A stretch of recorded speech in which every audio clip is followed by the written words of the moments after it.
श्मशान घाट, यह नाम सुनते ही रूह कांप जाती है। एक ऐसी जगह जहां दिन में भी जाना आसान नहीं, लेकिन हमारी यह कहानी रात के समय की है। यह कहानी अभय की है। अभय एक साहसी फोटोग्राफर था जो अपनी नई नई खोजों के लिए जाना जाता था। उसे ऐसी जगहों पर जाना पसंद था जहां आम लोग जाने से डरते थे। एक दिन उसके दोस्तों ने उससे मजाक में कहा, अभय, तू तो बहुत बहादुर बनता है, क्या तू रात के समय श्मशान घाट में अकेले जाकर तस्वीरें खींच सकता है? अभय को यह सुनकर चैलेंज स्वीकार करने में जरा भी हिचक नहीं हुई। उसने कहा, श्मशान घाट में कौन सा भूत बसा है, मैं जाऊंगा और तस्वीरें लेकर आऊंगा। रात के करीब 11 बजे अभय अपने कैमरे और टॉर्च के साथ श्मशान घाट पहुंचा। चारों ओर सन्नाटा था। दूर कहीं किसी उल्लू की आवाज और हवा में सरसराते पेड़ माहौल को और भी डरावना बना रहे थे। श्मशान घाट में कदम रखते ही अभय ने अपने कैमरे को तैयार किया। उसने सोचा कि पहली तस्वीर जलती चिताओं की खींची जाए। जैसे ही उसने कैमरे का शटर दबाया, उसे ऐसा महसूस हुआ कि कोई उसके ठीक पीछे खड़ा है। उसने जल्दी से पीछे पलटकर देखा, लेकिन वहां कोई नहीं था। शायद यह मेरी कल्पना है, उसने खुद को समझाया और आगे बढ़ गया। कुछ देर बाद उसने एक पुरानी टूटी हुई समाधि देखी और सोचा, यहां से एक अच्छी तस्वीर आएगी। उसने तस्वीर ली, लेकिन कैमरे की स्क्रीन पर एक बूढ़ी औरत की धुंधली छवि दिखी। अभय ने झूम करके देखा। वह औरत सफेद साड़ी पहने, बाल बिखरे हुए और उसे घूर रही थी। ये क्या है?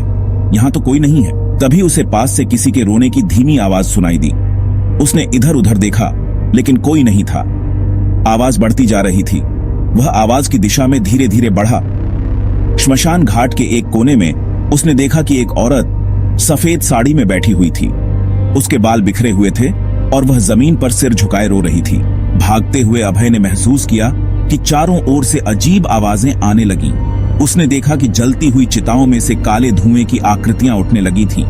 वे आकृतियां इंसानों की तरह दिख रही थीं और उसे घेरने की कोशिश कर रही थीं। उसने टॉर्च की रोशनी इधर उधर घुमाई, लेकिन रोशनी इन आकृतियों पर कोई असर नहीं डाल रही थी। वह पूरी ताकत लगाकर श्मशान घाट के बाहर भागा। श्मशान घाट के बाहर उसके दोस्त पहले से खड़े थे। उन्होंने उसे देखकर ताली बजाई और हंसते हुए कहा, भाई, तू तो सच में बहादुर है। हमने तुझे डराने के लिए कुछ आवाजें रिकॉर्ड करके बजाई थी। अभय ने उनकी बात सुनी और गुस्से में कहा, तुम लोग मजाक कर रहे हो? वहां जो मैंने देखा वह मजाक नहीं था, वहां सच में कुछ था। उसके दोस्तों ने उसे शांत करने की कोशिश की, लेकिन अभय का चेहरा डर से सफेद पड़ गया था। अगर यह मजाक था तो यह क्या है? अभय ने अपना कैमरा उठाकर उनकी तरफ बढ़ाया। जब उन्होंने कैमरे की तस्वीरें देखीं तो सबके होश उड़ गए। कैमरे में बूढ़ी औरत और जले हुए चेहरे वाली सफेद साड़ी की औरत की साफ तस्वीरें थीं।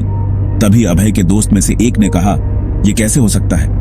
हमने तो कुछ भी सेटअप नहीं किया था। अचानक कैमरे की स्क्रीन अपने आप चालू हुई। उस पर खून से लिखा हुआ दिखा, यह खेल नहीं था, अब तुम सबकी बारी है।